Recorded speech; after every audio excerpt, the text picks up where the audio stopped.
Hello everyone, welcome back to another video. In today's video, we will learn about human circulatory system. So let us start. It is a very important topic from board point of view, and a question from this topic will 100% be in your exam. So let us start with the topic. Heart के बारे में और circulatory system में हमारा main component heart ही होता है. Heart is the main pumping organ. हमने पिछली वीडियो में बात की थी कि हार्ट और ब्लड वेसल्स दो ऐसे कंपोनेंट्स हैं जो कि हमारे सर्कुलेटरी सिस्टम में प्रेजेंट होते हैं. तो आज हम बात करेंगे सिर्फ हार्ट के बारे में और ब्लड वेसल्स का जनरली बात करेंगे. इसकी वर्किंग हम हमारी नेक्स्ट वीडियो में डिस्कस करेंगे. So heart human circulatory system में देखो, हार्ट के अंदर क्या घूमता है या पूरे सर्कुलेटरी सिस्टम के अंदर ब्लड जो है वो पूरी थ्रू आउट द बॉडी घूमता है. तो ब्लड कंसीडर किया जाता है मेन कंपोनेंट किसका? सर्कुलेटरी सिस्टम का. सर्कुलेटरी सिस्टम के अंदर क्या क्या होता है? हमारा हार्ट होता है और हमारी ब्लड वेसल्स होती हैं. ब्लड वेसल्स के अंदर क्या आती हैं? Arteries, when and capillaries.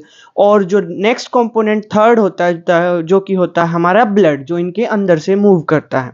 So heart की अगर हम बात करें तो हार्ट हमारा कैसी शेप का है? ट्रायंगुलर शेप है. This is a triangular shape.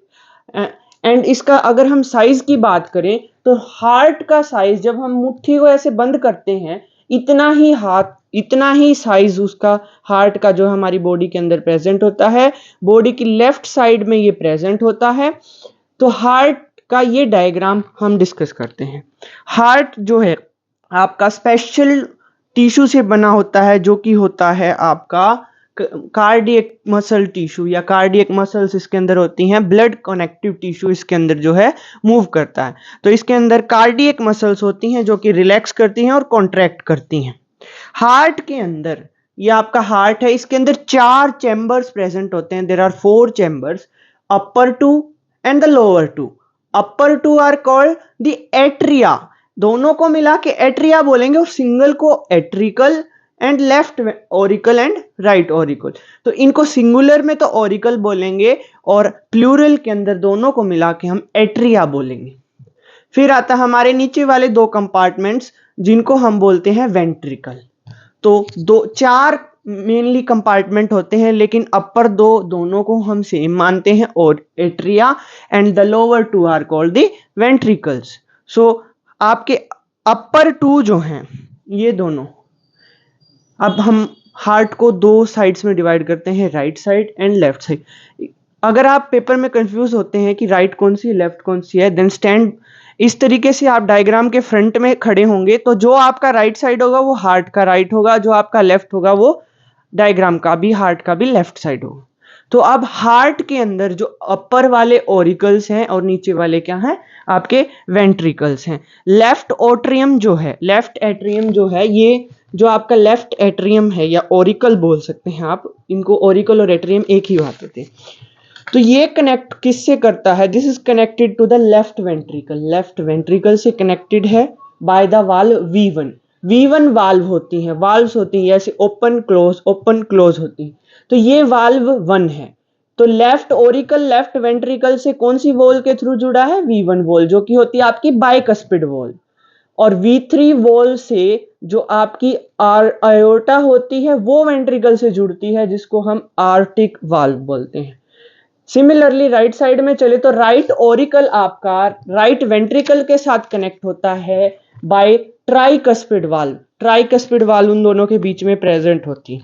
और आपकी जो पल्मोनरी आर्टरी है वो किससे कनेक्ट होती है? वेंट्रिकल से. कौन सी वाल्व के थ्रू? पल्मोनरी वाल्व के थ्रू.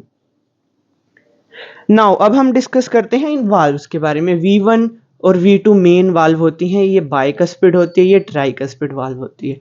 ये दोनों वाल्व्स क्या फंक्शन परफॉर्म करती हैं? ये दोनों वाल्व्स जो हैं ये आपकी ब्लड का बैक फ्लो नहीं होने देते. जब वेंट्रिकल कॉन्ट्रैक्ट करते हैं, ब्लड उनके अंदर फिल होता है, तो क्या होता है? ये वाल्व्स बैक फ्लो से बचाती हैं ताकि ब्लड ऊपर से वेंट्रिकल में आ रहा वो वापस से आपके ऑरिकल में ना जाए. तो ये बैक फ्लो से बचाती हैं. इनका काम क्या होता है? They prevent back flow of blood in atrium. अब हम बात करें, जब वेंट्रिकल क्लोज होगा, वो कॉन्ट्रैक्ट करेगा. देखो, जब वेंट्रिकल रिलैक्स करेगा तो ब्लड उसके अंदर आएगा. जब वेंट्रिकल कॉन्ट्रैक्ट करेगा ये कॉन्ट्रैक्ट करेगा तो ये यहां से बाहर फेंकेगा ऐसे।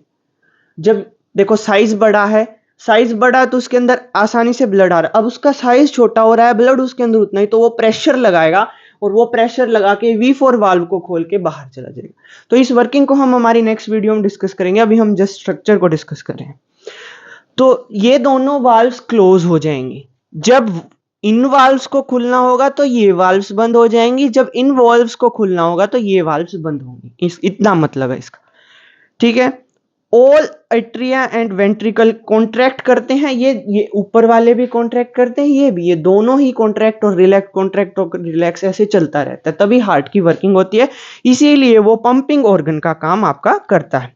अब वेंट्रिकल की वाल्व जो होती हैं, ये आपके वेंट्रिकल की वाल्व होती है, ये थोड़ी थिक होती है, ये मोटी होती हैं, ये थिन होती हैं। क्यों? क्योंकि ये वाल्व जब यहां से ब्लड को फेंकती हैं, प्रेशर लगाती हैं, तो इन्हें जो है बॉडी के सभी पार्ट्स तक ब्लड को पहुंचाना है, तो ये हाई प्रेशर पुट करती हैं, इसीलिए इनकी वाल्व्स थिक होती हैं, ताकि जब वेसल्स के ऊपर प्रेशर लग रहा है तो वेंट्रिकल फट ना जाए। तो इनकी वाल्व्स थिक होती हैं, इनकी वाल्व्स जो है वो थिन होती हैं। और इन पूरे हार्ट को एक बाहर से एक शीथ जो है प्रोटेक्शन प्रोवाइड करती है, जिसको हम बोलते हैं पेरिकार्डियम। वो पेरिकार्डियम शीथ जो है, जो पूरे हार्ट को कवर करती है और एक प्रोटेक्शन चैम्बर का काम करती है। और जो आपके वेंट्रिकल्स हैं और जो वेंट्रिकल्स हैं, इनको सेपरेट करता है आपका सेप्टम। सेप्टम का फंक्शन जस्ट इनको सेपरेट करने का। अब हम बात करते हैं कि हमारे हार्ट के अंदर मेन तो जो है 4 ब्लड वेसल्स इन्वॉल्व होती हैं, ओनली 4। लेकिन ब्लड वेसल्स में हम बोल रहे हैं आपकी आर्टरीज कौन सी है, वेन्स कौन सी, कैपिलरीज कौन सी। आर्टरीज वो ब्लड वेसल्स हैं, कौन सी ब्लड वेसल्स हैं, जो कि उनकी थिक वॉल होती हैं और कैरी करती हैं ब्लड को from heart to all the body parts. ये जो है ये दोनों ही जो है बॉडी पार्ट्स तक जो लेके जा रही हैं, ये और ये, नोट दिस एंड दिस, ये जो बॉडी पार्ट्स तक लेके जा रही हैं, इनका फंक्शन क्या होता है, ये हम क्या करते हैं, ये हार्ट से खून को ले जाके पूरी बॉडी में सर्कुलेट करते हैं, इसीलिए इनको आर्टरीज बोला जाता है। वेन्स जो हैं पूरी बॉडी के टिश्यू से, ऑर्गन से ब्लड को कलेक्ट करके हार्ट तक लाती हैं, उनको इसीलिए वेन्स बोला जाता है। और कैपिलरीज इन दोनों का जंक्शन होती हैं, जैसे मान लीजिए दीज आर दी आपकी arteries and these are the veins, इन दोनों के जंक्शंस को हम क्या बोलते हैं, कैपिलरीज बोलते हैं। और जो ये एंड्स होते हैं जहां से कनेक्टेड होते हैं, ये थिन होते हैं, तो कैपिलरीज इन दोनों के जंक्शन को बोला जाता है। और आर्टरीज, अब हम मेन जो हमारी आर्टरीज है उनकी बात करेंगे। आपकी हम सबसे पहले बात करेंगे आपकी मेन आर्टरी अयोर्टा की। ये अयोर्टा, ये क्या काम करती है, ये ब्लड को लेके जाती है हार्ट से लेके पूरे बॉडी टिश्यूज तक, सब बॉडी टिश्यूज के अंदर डिस्ट्रीब्यूट करेगी आपकी अयोर्टा, ठीक है। ये जुड़ी कैसे होती है हम डिस्कस कर चुके हैं, V3 वाल्व, जो कि आपकी क्या होती है, आर्टिक वाल्व से जुड़ी होती है। नेक्स्ट हम बात करेंगे हमारे एक और आर्टरी, पल्मोनरी आर्टरी होती है, उसका फंक्शन क्या होता है, ये कैरी करती है, ये ब्लड आ रहा है बॉडी सेल्स से, यहां से ब्लड जाएगा लंग्स के पास, लंग्स ने क्या किया, उसका ऑक्सीजनेशन कराया, उसके अंदर ऑक्सीजन जो है बाइंड करा दी हेमोग्लोबिन के साथ, वो कहाँ आया, पल्मोनरी वेन उसको लंग्स से वापस ब्लड में लाएगी, और ब्लड जब वापस हार्ट के अंदर आ गया, फिर अयोर्टा उसको पूरे बॉडी टिश्यूज के अंदर डिस्ट्रीब्यूट कर देगी। इसीलिए इस सर्कुलेशन को डबल सर्कुलेशन कहा जाता है, क्योंकि हार्ट में ब्लड 2 टाइम्स एंटर कर रहा है। एक बार तो आया डीऑक्सीजनेटेड ब्लड, कहाँ गया, लंग्स के पास ऑक्सीजनेशन के लिए, ऑक्सीजनेशन होने के बाद वापस हार्ट में आया और हार्ट ने पूरे बॉडी टिश्यूज के अंदर उसको डिस्ट्रीब्यूट कर दिया। अब हम बात करते हैं वेन्स। 2 वेन्स इंपॉर्टेंट होती हैं, vena cava and pulmonary vein. Vena cava जो है, ये वेन आपके बॉडी टिश्यूज के अंदर से सारा डीऑक्सीजनेटेड ब्लड पूरी बॉडी से लेके आती है हार्ट के पास, फिर वो जो है पल्मोनरी आर्टरी को देती है, जो लंग्स को ले जाती है। और इधर जो आपकी पल्मोनरी वेन है, ये क्या करती है, ये लंग्स से ब्लड को लाती है हार्ट के पास, ठीक है। तो ये 2 वेन्स हो गई आपकी और 2 आपकी आर्टरीज हो गई। अब ये जो वेन्स होती हैं इनके अंदर वाल्व्स होती हैं ताकि ब्लड का फ्लो यूनिफॉर्म हो, हार्ट की तरफ ही ब्लड का फ्लो जो है रहे, वापस से बैक ना करे, इसीलिए वेन्स के अंदर आपकी वाल्व्स प्रेजेंट होती हैं। ठीक है, तो ये आपका जस्ट एक स्ट्रक्चर दोबारा से देखेंगे। जनरल वर्किंग हम नेक्स्ट वीडियो में करेंगे। वेना कावा ब्लड को ला रही है हार्ट के पास, वो ट्राइकस्पिड वाल्व के थ्रू, इधर से देखेंगे, ट्राइकस्पिड वाल्व के थ्रू एंटर कर रहा आपके वेंट्रिकल के अंदर। वेंट्रिकल के अंदर एंटर करने के बाद वो पल्मोनरी आर्टरी के पास ब्लड को पुश फेंक रहा है ब्लड, ताकि वो लंग्स के पास जाए, ऑक्सीजनेशन हो जाए। कौन सी वाल्व के थ्रू? पल्मोनरी वाल्व के थ्रू। फिर हम बात करेंगे, इधर आ जाते हैं, लंग्स से ब्लड लाया कौन? पल्मोनरी वेन लेके आई। पल्मोनरी वेन लंग्स के पास से ब्लड लाई और उसने V1 यानी कि बाइकस्पिड वाल्व के थ्रू आपके लेफ्ट वेंट्रिकल के अंदर ब्लड को डाला। वेंट्रिकल ने आयोर्टा को दिया ताकि पूरी बॉडी में डिस्ट्रीब्यूट कराओ। किस वाल्व के थ्रू? आयोर्टिक वाल्व के through.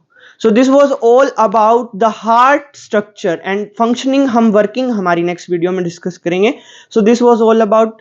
In this video we had just discussed the structure of heart. In our next video we will starting with the working of heart.